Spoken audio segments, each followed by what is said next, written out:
Hello everyone, and thank you so much for joining me today.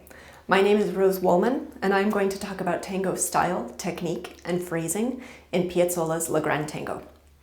Piazzolla is certainly a great composer, but his writing for classical players assumes a level of stylistic knowledge that most of us don't have, and does not convey all the information we need to play his music stylistically.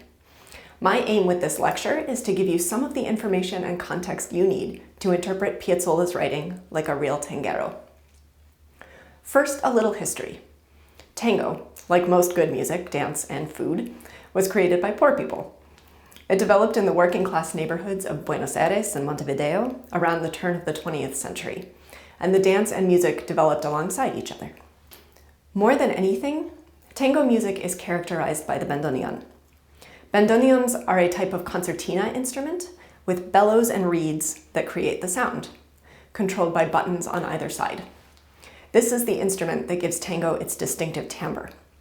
The traditional tango ensemble is called an orchestra típica, and it usually consists of bandoneon and string sections, a bass, and a piano. Tango music quickly became quite diverse, with 4 band leaders representing the 4 primary styles of tango: Annibal Troilo, Osvaldo Pugliese, Carlos de Sarli, and Juan D'Arienzo. Usually, when the general public thinks of tango, we think of Piazzolla. Piazzolla was a virtuoso bandoneon player and is a very important figure in the history of tango. He learned from the best, working as a bandoneon player and arranger for both Troilo and Pugliese's orchestras. However, he is best known for his concert music that blends tango with jazz and classical influences, creating a new style called Nuevo Tango.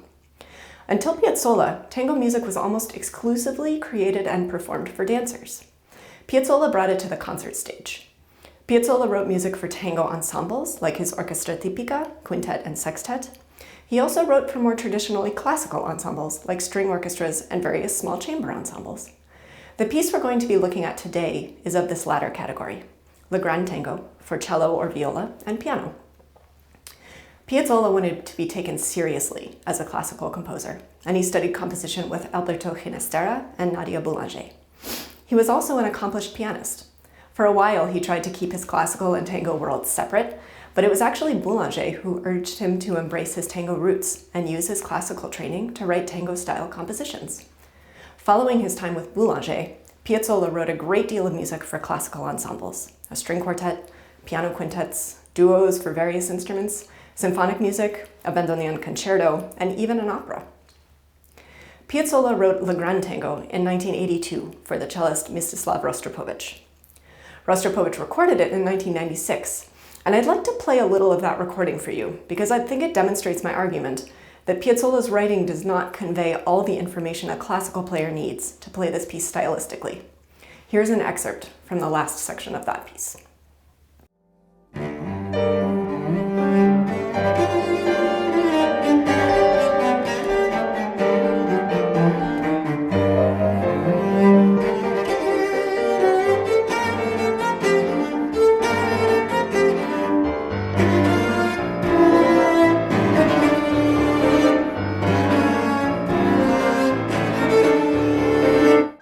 Rostropovich is one of the best classical musicians of the 20th century, and yet his Piazzolla sounds Russian.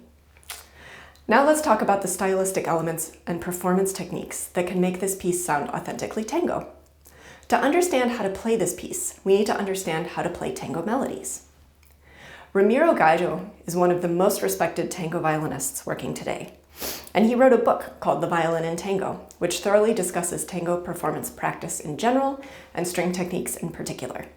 If you're interested in learning more about tango performance, this is a great place to start.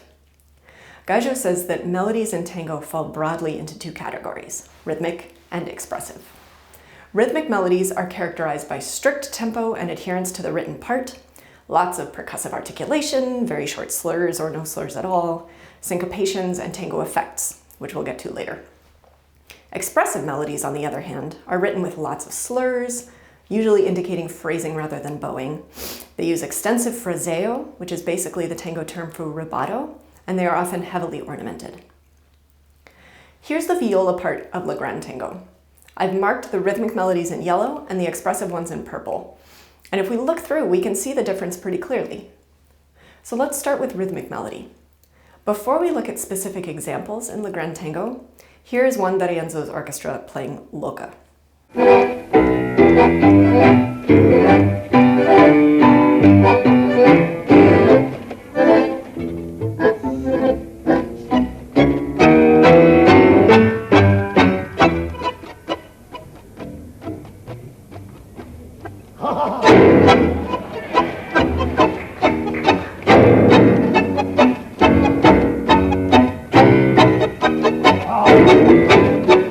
This clip has moments of expressive melody, but it's mostly rhythmic.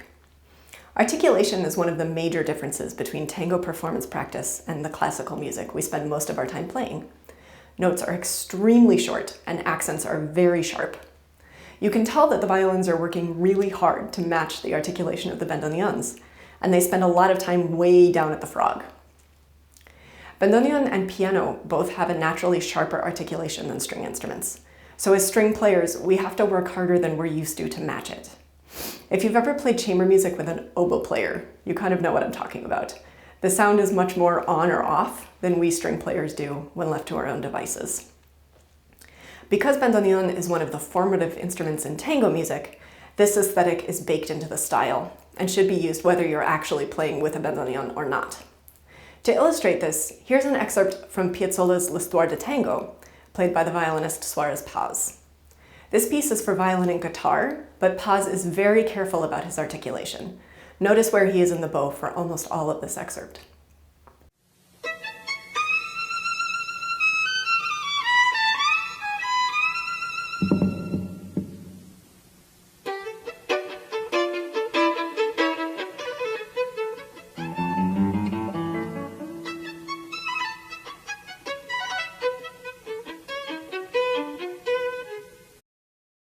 So let's look at some examples of rhythmic melody in the Grand Tango.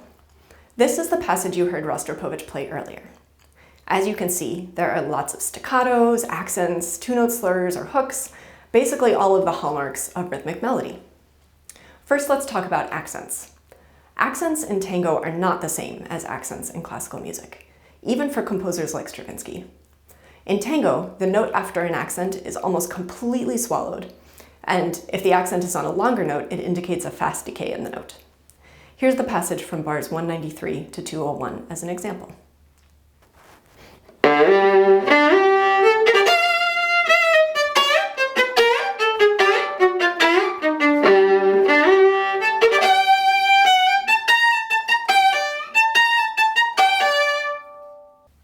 Bars 214 and 215 is another example where a performer should give very heavy accents and swallow the following note. The slurs might tempt us to even the sound out, but it should actually be the opposite. The second note of a slur is almost ghosted.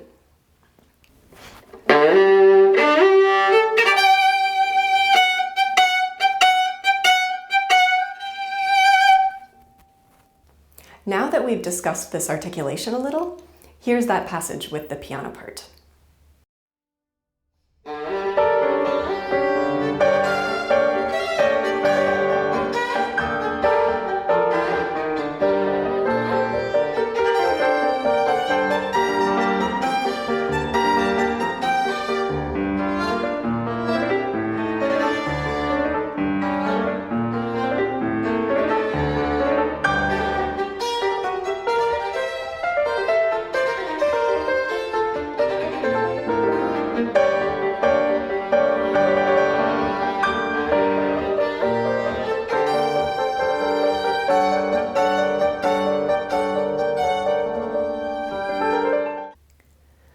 Bars 251 to 256 are an example of a rhythmic passage without so many accents.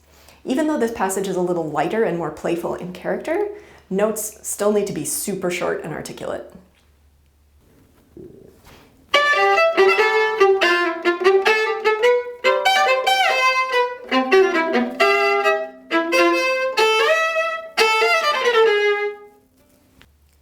There are several passages in this viola part that come from accompanimental figures, usually played by bandoneons.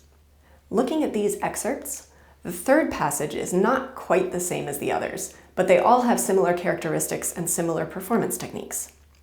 Let's listen to Carlos de Sarli's orchestra play a bit of the song Bar Exposición to get an idea of how these figures should sound.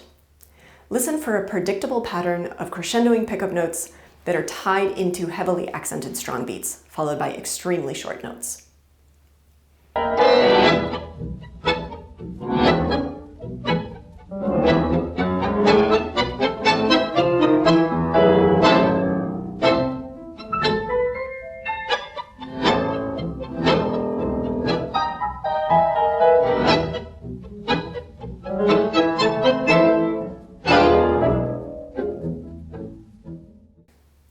You can hear that the pickups act as an anticipation of the beat, rather than as separate notes.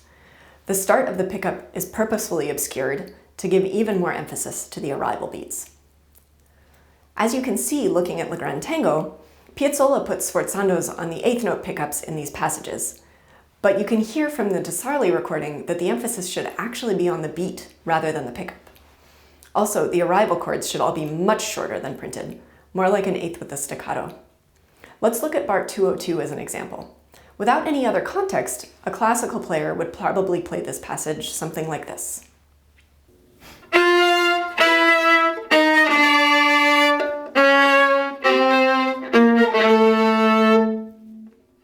So if we write the passage like this instead, it is much easier for us classically trained players to play it stylistically.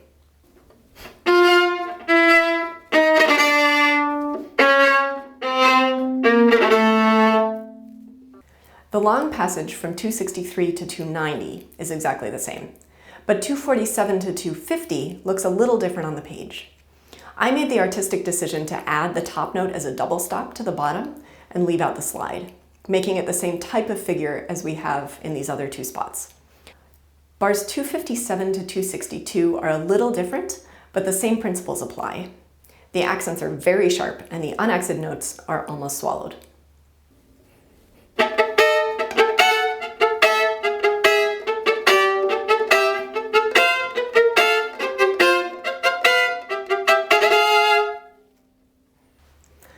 Talk about expressive melodies. Looking at the page, you can recognize expressive melodies because they have a lot of slurring and very few articulation marks. When performing expressive melodies in tango, it is common to use ornamentation, but it's fraseo that really makes it sound like tango. We'll get to ornaments a little later. First, let's talk about fraseo. Gaggio, in his book, describes fraseo as the action of playing a melody with intentions that highlight its expressive meaning.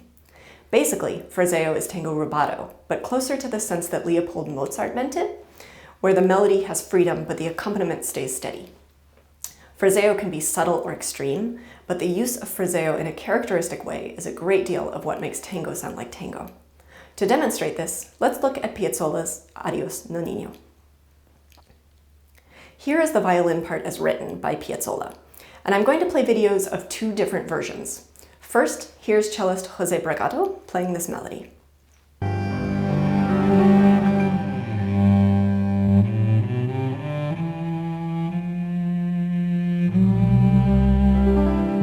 Nonnino means grandfather in Italian, and my children used to call my father Nonnino. So when he died, I wrote this composition called Adios Nonnino. That's why it's like a requiem.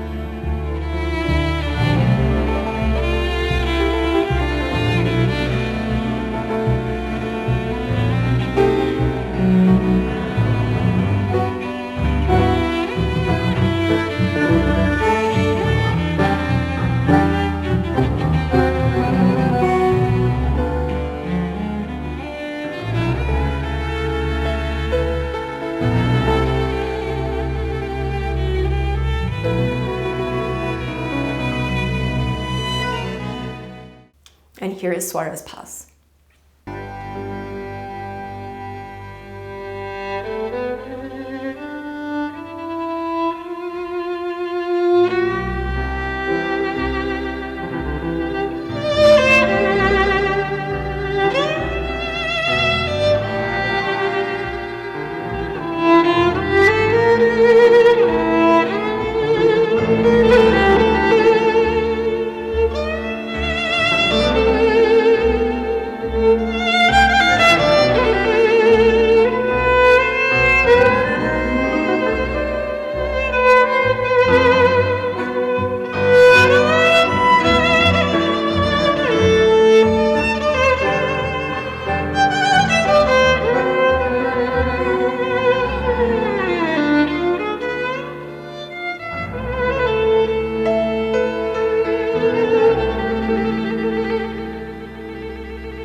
see, there's no right way to play it, and both are quite different from what's on the page. There are two basic forms of phraseo, closed and open. These terms usually apply to a group of 4 eighth notes, but they work well for talking about how to phrase more extended melodic material also. Closed phraseo is characterized by an accumulation of quick notes, usually 16th notes, toward the end of the phrase, and has a more energetic feel. Open phraseo uses triplets to create more space between the notes and has a more relaxed character. Here is a passage of expressive melody in the first section of the Grand Tango. Clearly what Piazzolla has done here is to write out the phraseo for the performer, which is nice of him, considering Rostropovich and the rest of us probably wouldn't really know what to do with it if it were written straight. Here are the same 20 bars we were looking at a moment ago. The top line is what Piazzolla wrote, and it sounds like this.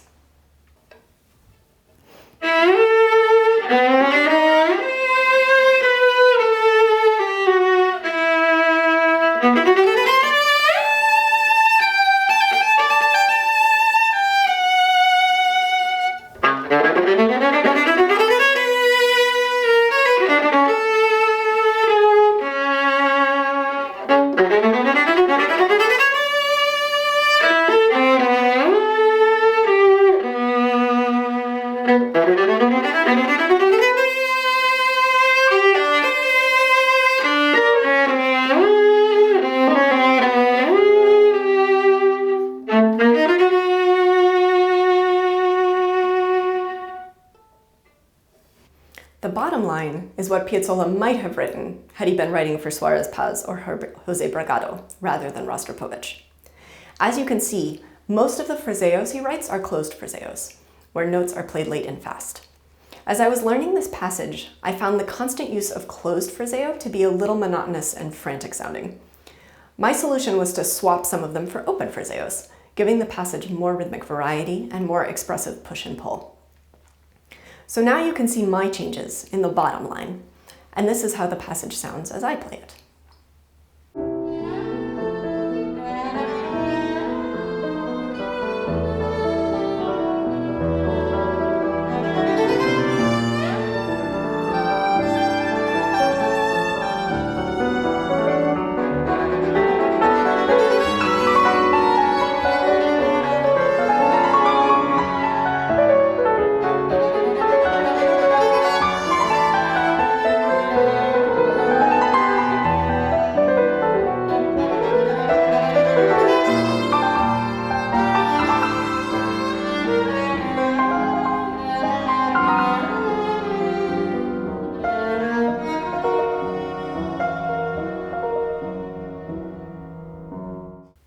This much interpretation is practically sacrilegious in traditional classical music, but completely within normal performance practice for tango and many other forms of popular music.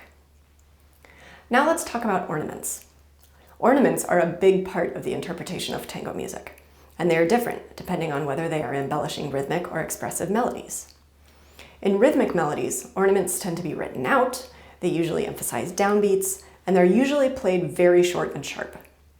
The most common rhythmic ornaments are appoggiaturas, mordents, and arrastres. Appoggiaturas and mordents are common in classical music, and they work pretty much the same in tango. Here is an example of appoggiaturas from Le Grand Tango. This passage has grace notes on the appoggiaturas, and in tango practice, these grace notes would be played extremely short or even simultaneously if you're playing a bandoneon or piano. Just like in classical music, the emphasis is on the dissonance and the consonance is released.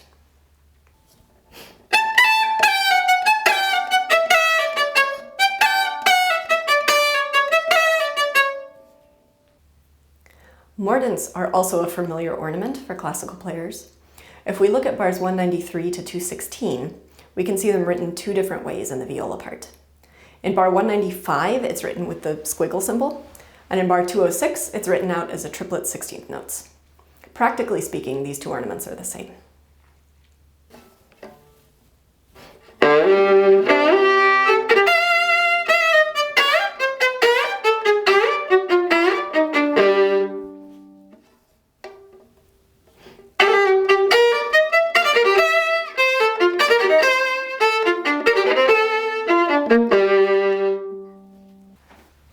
ornament that may not be familiar is the arrastre.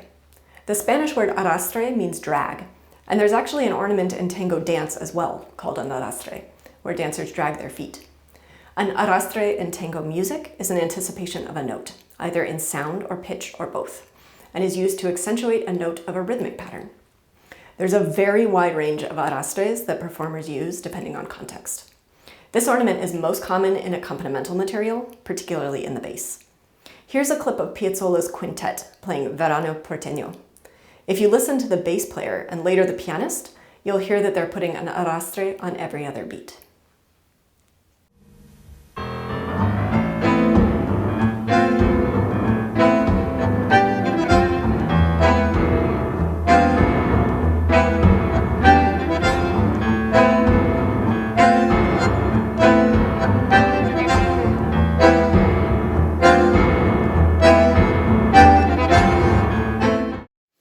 Here's Annabel Troilo's orchestra playing Queixas del Bandoneon.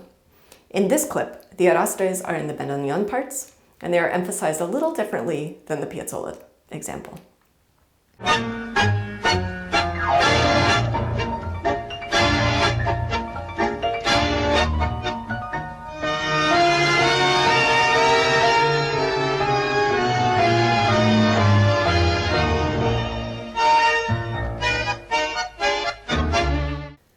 If you remember the accompanimental passages in the viola part of the Grand Tango that I spoke about earlier, these are also arrastres. Arrastres in melodic lines are less common, but they are sometimes used at the start of a melody. The Grand Tango actually starts with one in the viola part. And here's an example from the violin part of Piazzolla's Le Soir de Tango, which we heard earlier.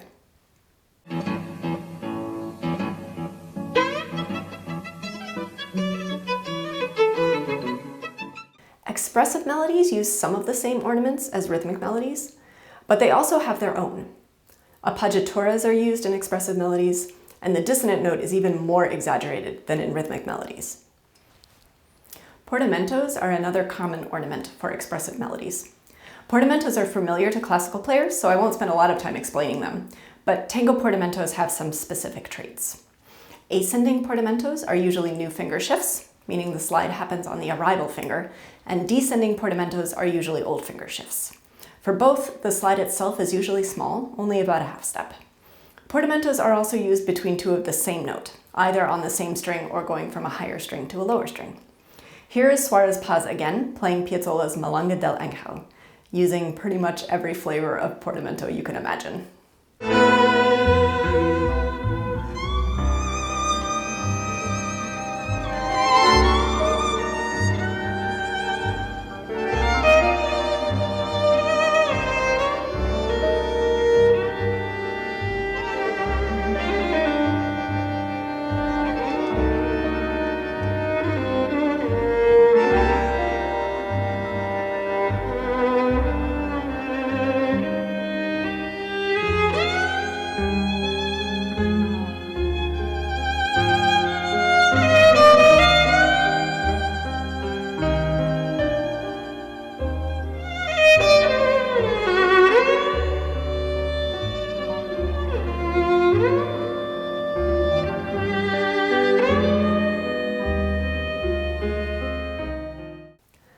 And here's Juan D'Arienzo's orchestra with the violins soli from La Comparsita.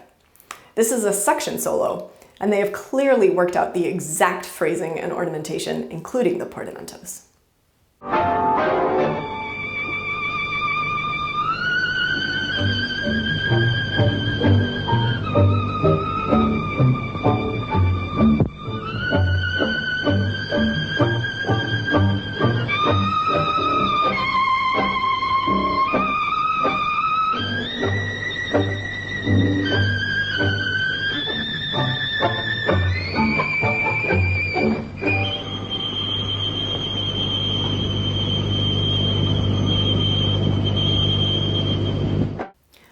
Trills, mordents, and gruppettos are the other ornaments commonly used in expressive melodies.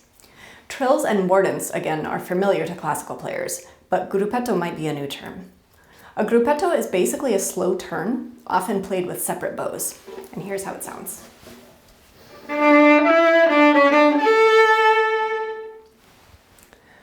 Sometimes a performer will add a mordent to the first note, which sounds like this.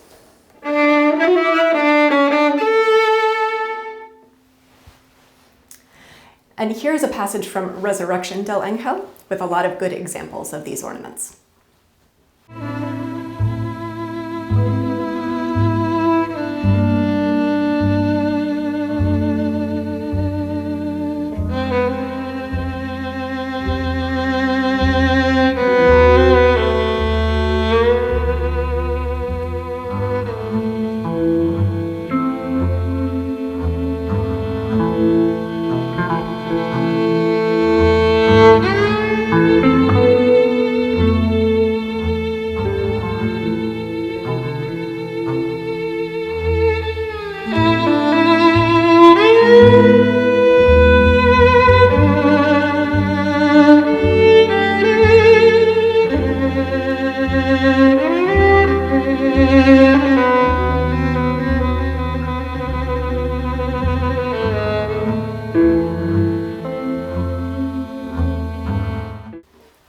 Now let's take a look at a passage from the Grand Tango, where a performer might want to add some of these ornaments.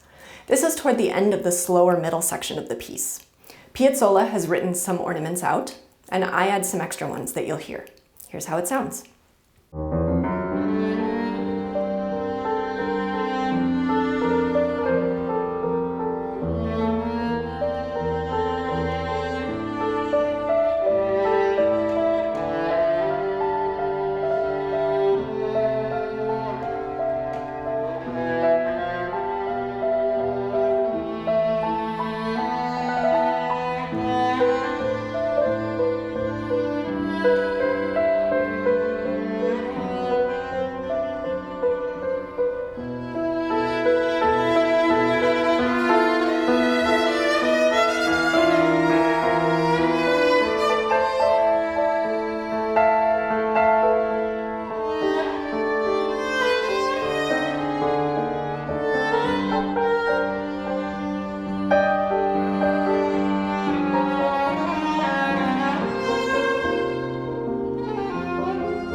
The last category we will look at is tango effects.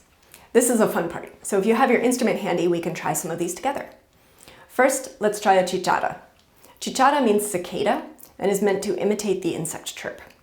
If you're east of the Mississippi right now, you can probably hear your inspiration through the walls. If you have a mute on your instrument, you'll need to take it off. So to get this effect, you want to hold your bow in your fist, kind of like this.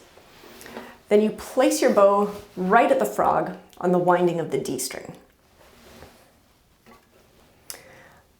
With a compact, heavy bow, go back and forth. Experiment with bow speed and pressure to get the chirping sound. Chicharra can be fast, slow, short, or long, depending on the desired effect.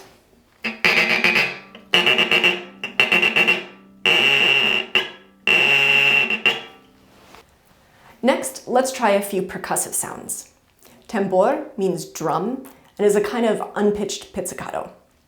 To get the effect, place your finger between the C and the G strings with your fingernail against the C.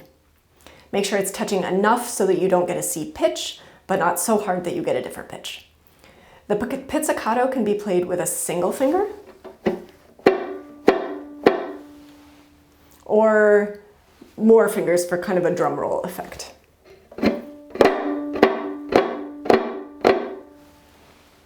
This one might take some tinkering to get rid of the pitch and get the roll nice and clear.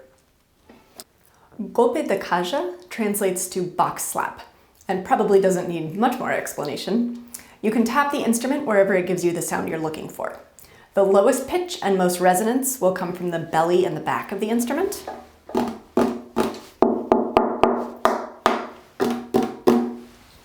And shorter, sharper sounds might come from the ribs or even the neck.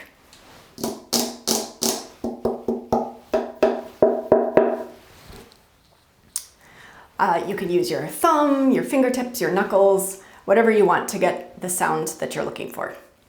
Bass players and cellists will obviously get more sound from this effect and will often hit the back of the instrument. Here's the clip I showed earlier demonstrating the arrastres. The bass player is doing a golpe de caja between each arrastre.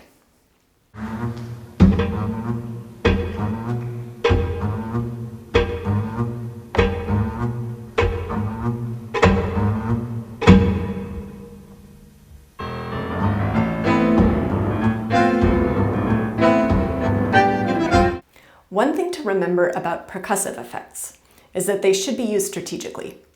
In larger ensembles, string players will plan out who plays what effect when. In smaller chamber groups, the effects must make sense with and improve what's going on. As a beginner, it's easy to go overboard and create a bit of chaos. Now let's try a few glissando effects.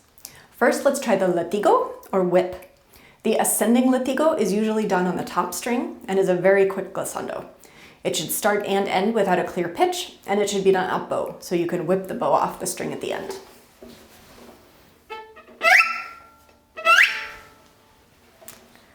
Play around with which finger you use. I find second finger is the easiest to obscure the pitch at the beginning and the end. The descending latigo is usually a double stop. Again, both top and bottom pitches should be indeterminate, and this one is done on a down bow.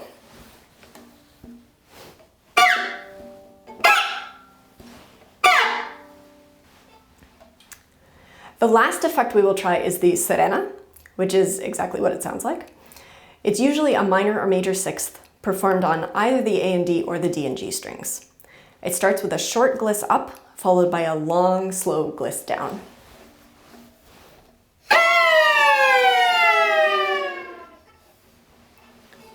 Serena is more of a color than a rhythmic effect, and Piazzolla uses this one a lot. There's not much room in Le Grand Tango for effects, but I will show you one spot where I think they work well. In the score, Piazzolla has written a rhythmic figure in bars 217, 221, and 225. Forgive me, but it sounds a little lame as printed.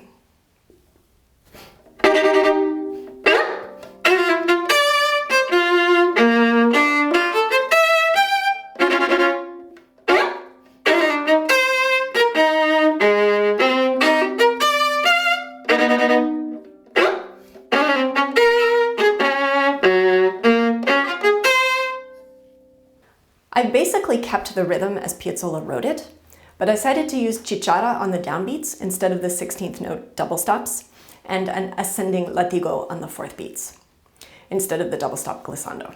It sounds like this.